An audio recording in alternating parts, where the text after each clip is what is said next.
ನೋಡು, ನನ್ನ ನಿನ್ನ ಮದುವೆ ಆಗಿ 55 ವರ್ಷ ಆಯ್ತು.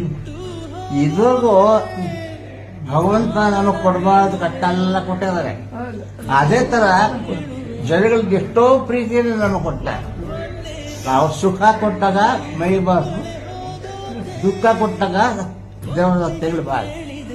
ಆದ್ದರಿಂದ ಇದು ಮನುಷ್ಯರ ರೋಗ ಬರ್ತದೆ, ಭಾರತ ರೋಗ ಬರ್ತದೆ. ಈ ತರ ಕಾಯಿಲೆ ಎಷ್ಟೋ ಬಂದೊಟ್ಟೋಗಿದೆ.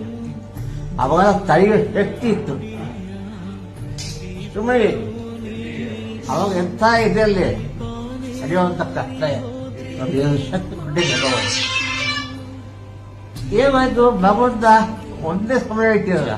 ಯಾಕಂದ್ರೆ ಬೇರೆಯವ್ರ ಕಡೆಯೂ ಗಮನ ಕೊಟ್ಟು ಅದೇ ತರ ಹೆಸರು ನೋಡಿ ರಾಜ್ಕುಮಾರ್ ಬಿ ಸರೋಜ ಇದ್ದಂಗೆ.